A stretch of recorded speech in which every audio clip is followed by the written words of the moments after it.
En el siguiente video comenzamos con el tema espacios vectoriales, empezando por presentar distintas estructuras que son espacios vectoriales. Luego veremos las leyes de los espacios vectoriales para las operaciones de suma y producto, la definición de subespacio vectorial, las condiciones necesarias y suficientes para que un conjunto dado sea subespacio vectorial, y por último veremos representaciones en GeoGebra de conjuntos que son subespacios vectoriales, asimismo como de otros que no lo son. Comenzamos por preguntarnos qué tienen en común los polinomios, los códigos de bloques lineales que se estudian en sistemas de comunicaciones, los vectores, un sistema masa-resorte como el que estudiamos en laboratorio de física 1, las matrices y las funciones continuas. Estableciendo ciertas definiciones en el álgebra lineal, todo lo que vemos aquí son ejemplos de espacios vectoriales. Los objetos de estos espacios precisamente son vectores. En el contexto del álgebra lineal, un vector es un concepto macro, generalizado, algebraico, a partir del cual se construye teoría. En esta teoría, los vectores de 2 y 3 dimensiones que representamos con flechas son solo un caso particular. Para definir un espacio vectorial, previamente tenemos que conocer un conjunto V cuyos elementos son vectores, una operación de suma entre dichos vectores, un conjunto K de escalares que pueden ser reales o complejos, aunque aquí en particular trabajaremos con reales, y por último una operación de producto entre un escalar o número real y un vector. Presentadas estas definiciones, diremos que la cuaterna formada por el conjunto V, la operación de suma, el conjunto K y la operación de producto es espacio vectorial si y solo si se verifican los axiomas que presentaremos a continuación. Los 5 primeros axiomas corresponden a la suma y los 5 siguientes corresponden al producto. Si echamos un vistazo a estos 10 axiomas, concluimos que ya hemos trabajado en la cátedra anteriormente con espacios vectoriales. En álgebra vectorial vimos vectores en 2 dimensiones, es decir, vectores en el plano, que son geométricos, vectores en 3 dimensiones, es decir, en el espacio tridimensional, que también son vectores geométricos, o bien, para n mayor que 3, vectores en general en n dimensiones que no son geométricos. Todos estos conjuntos que hemos visto en álgebra vectorial son efectivamente espacios vectoriales. También lo son, por ejemplo, las cuaternas matriciales de orden 2 filas por 2 columnas, o bien 4 filas por 5 columnas, o en general m filas por n columnas, puesto que todos estos conjuntos satisfacen estos 10 axiomas referidos a la suma de 2 matrices del mismo orden y del producto de un escalar por una matriz. Otro ejemplo es la siguiente cuaterna, puesto que la suma entre 2 números complejos y el producto entre un número real y un complejo satisface estos 10 axiomas. Ocurre lo mismo con el conjunto de los polinomios que llegan hasta el grado n inclusive y el polinomio nulo. Cumple este conjunto con los 10 axiomas, por lo cual también es un espacio vectorial. Lo mismo ocurre con el conjunto de las funciones continuas de reales en reales. Cumple dicho conjunto con los 5 axiomas de la suma y con los 5 axiomas del producto. También es entonces un espacio vectorial.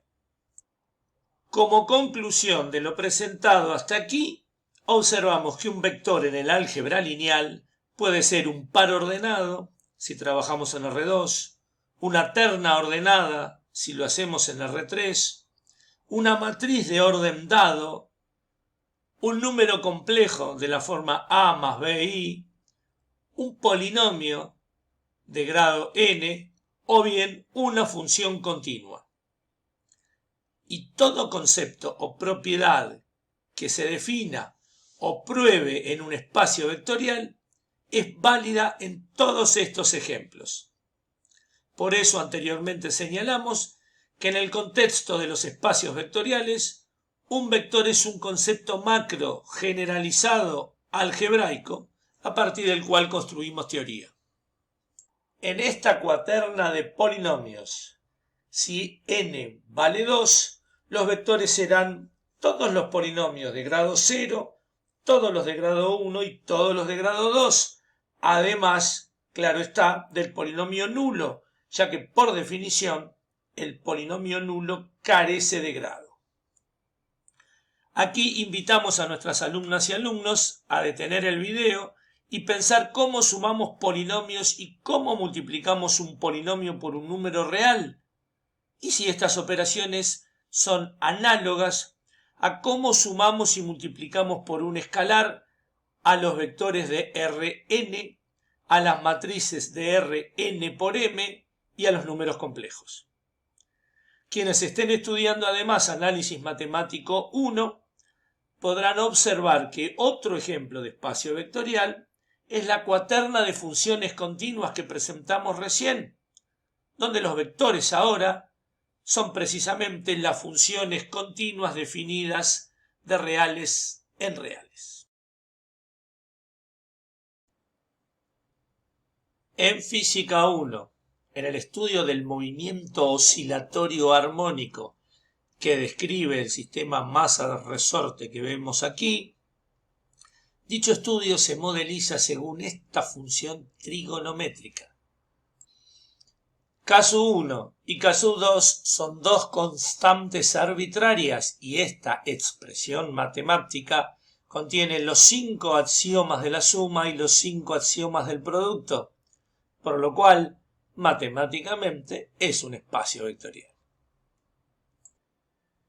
En el estudio de los códigos de bloque lineales en sistemas de comunicaciones, los únicos escalares que participan son el 0 y el 1, los componentes del sistema binario.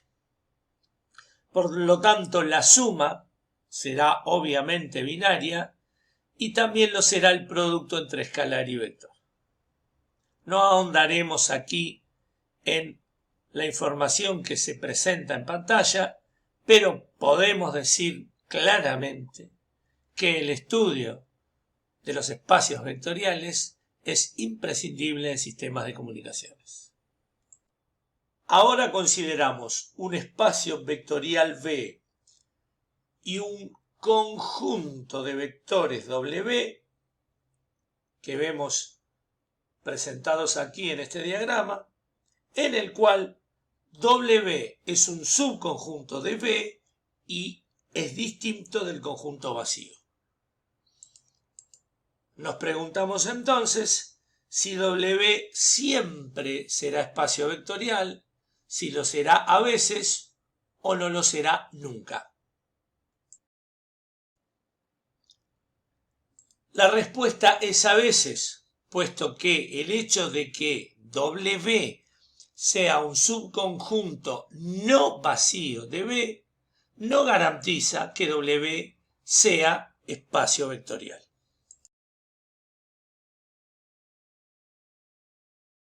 Intuitivamente podemos pensar que tomar un subconjunto W incluido en este conjunto B no define necesariamente a W como un espacio vectorial. Esto nos lleva a preguntarnos cuándo un subconjunto W de un espacio vectorial dado es a su vez espacio vectorial. La respuesta a esta pregunta es que solo lo será si W cumple con los 10 axiomas que hemos presentado. Entonces nos preguntamos si W es un espacio vectorial. ¿Lo podemos identificar de alguna forma en particular? La respuesta es sí. W es un subespacio vectorial de V, cuya definición formal es la siguiente. W, que puede estar incluido o ser igual al conjunto V, siendo además W un conjunto distinto del conjunto vacío, será subespacio vectorial de V si y solo si, a su vez, W es espacio vectorial. La definición de subespacio vectorial pide demostrar que en dicho subconjunto no vacío, W, se cumplen los 10 axiomas de los espacios vectoriales. A continuación demostraremos que para afirmar que tenemos un subespacio vectorial, alcanza comprobar 3 condiciones denominadas necesarias y suficientes. Tenemos aquí un espacio vectorial V que cumple con los 10 axiomas que hemos presentado y un subconjunto distinto del conjunto vacío, que es W, incluido en V. Diremos entonces que W es subespacio vectorial de V si y solo si cumple con las siguientes condiciones necesarias y suficientes. Primera condición. El elemento neutro de la suma en V pertenece a W.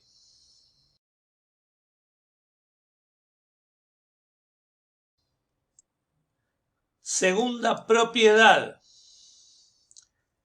La suma de dos elementos en W es cerrada, es decir, cumple la ley de composición interna. Si, por ejemplo, U y V son dos matrices de R 3 por 5, la suma de ambas necesariamente será otra matriz de R 3 por 5. Tercera propiedad. El producto entre un escalar y un vector también es cerrado y se lo conoce como ley de composición externa. Es decir, como U pertenece a W, todo múltiplo de U también pertenece a W. En un ejemplo, si tomamos una matriz de 5 filas por 7 columnas y la multiplicamos por un número real alfa, obtendremos necesariamente otra matriz de 5 filas por 7 columnas. Cualquiera sea el espacio vectorial considerado, siempre tendremos dos subespacios vectoriales triviales. Uno de ellos es el mismo espacio vectorial W, es decir, todo espacio vectorial es subespacio vectorial de sí mismo, ya que la relación de inclusión entre W y B no es estricta. A saber, W puede estar incluido en B o ser igual a él. El otro subespacio vectorial trivial está formado por el elemento neutro de la suma en B. Veamos la demostración de este segundo subespacio vectorial trivial.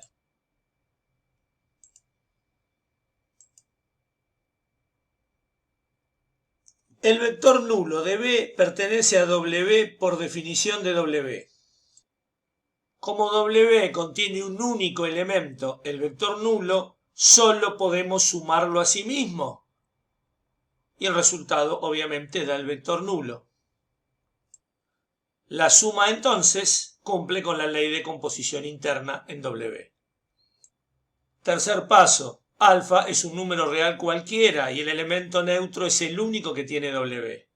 Por lo tanto, cuando multiplicamos el real alfa por el elemento neutro de W, el resultado obviamente es el elemento neutro.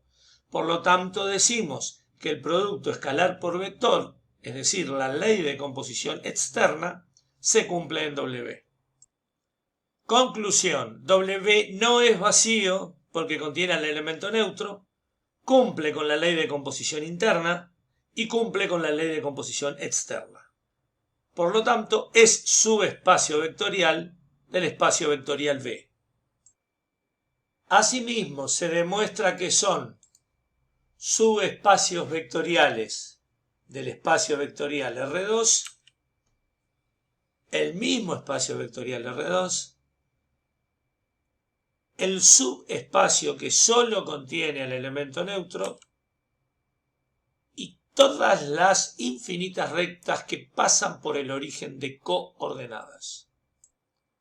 De igual forma decimos que son subespacios vectoriales del espacio vectorial R3, el mismo espacio vectorial R3, el subespacio que únicamente contiene el elemento neutro, y todas las rectas y planos que pasan por el origen de coordenadas.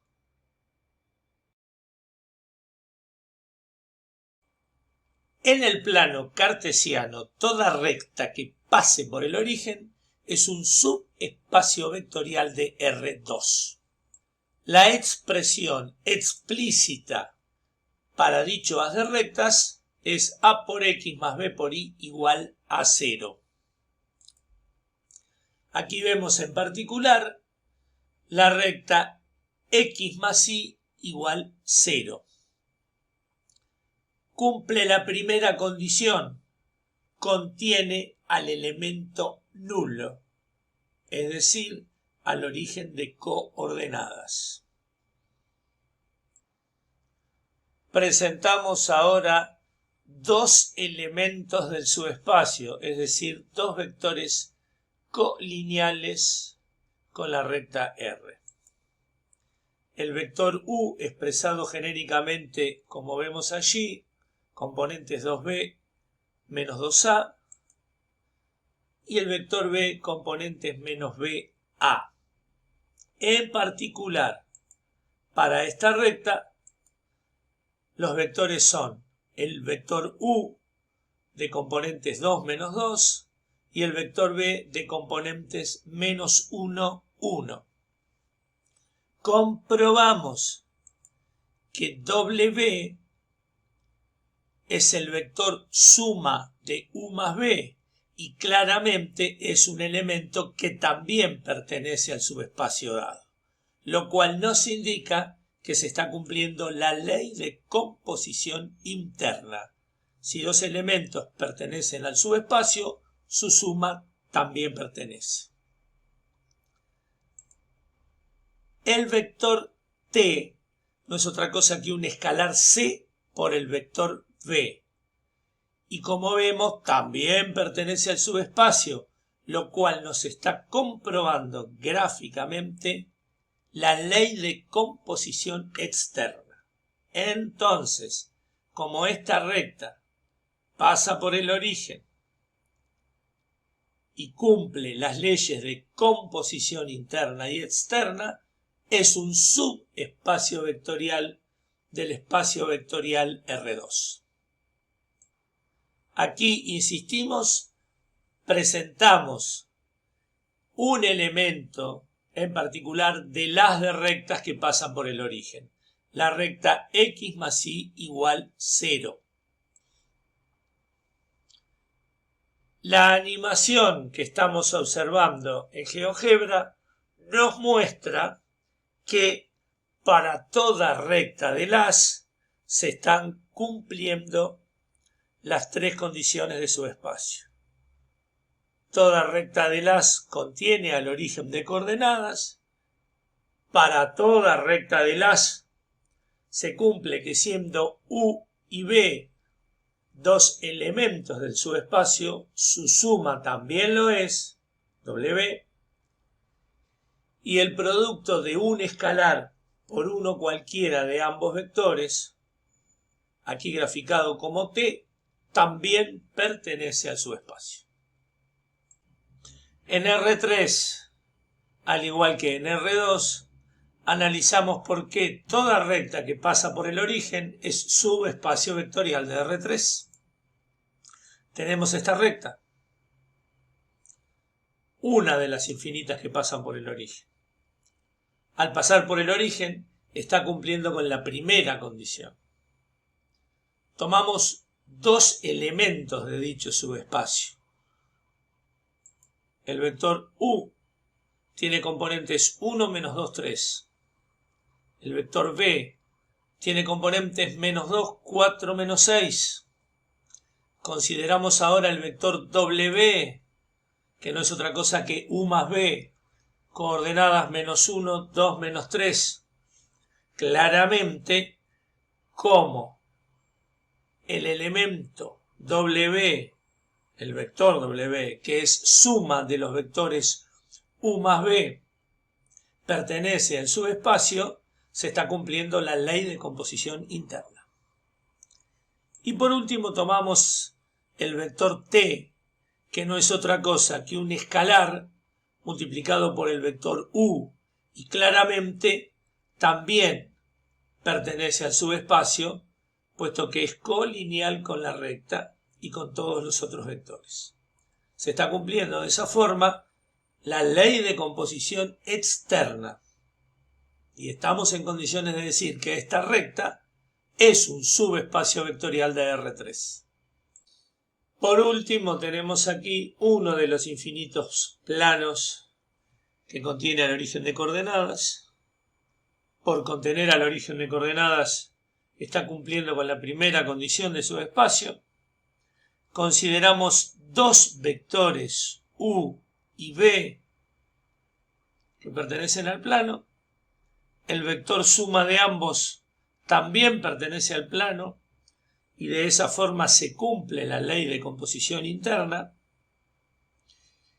Y aquí tenemos el vector producto, que no es otra cosa que un múltiplo del vector U, es decir, el vector U multiplicado por un escalar. También pertenece al plano y cumple de esa forma con la ley de composición externa.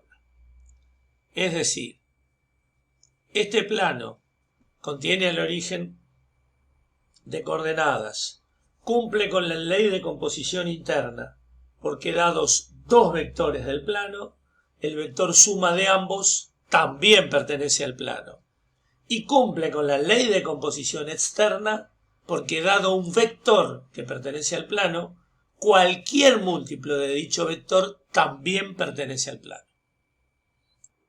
En la animación, GeoGebra nos está mostrando el cumplimiento simultáneo de las tres condiciones que definen a un subespacio vectorial. Cualquiera sea el plano que estemos considerando, es subespacio vectorial de R3. Una observación importante es que, dado W como subconjunto distinto del conjunto vacío en un espacio vectorial B, de las condiciones necesarias y suficientes que hemos expuesto, si se cumple que el elemento neutro no pertenece al subconjunto W, entonces este no es un subespacio vectorial del espacio vectorial dado. Habíamos visto que esta recta que pasa por el origen de coordenadas cumple con las tres condiciones para ser subespacio vectorial de R2. La recta S, paralela a la recta R, no pasa por el origen, razón por la cual no es subespacio vectorial de R2. De igual modo habíamos visto que la recta X cumple con las tres condiciones y es subespacio vectorial de R3, mientras que la recta F, paralela a la recta X, no pasa por el origen de coordenadas y por tanto no es subespacio vectorial de R3. En una presentación anterior de GeoGebra vimos que este plano, uno en particular de las que habíamos presentado, es subespacio vectorial de R3 puesto que cumple con las tres condiciones.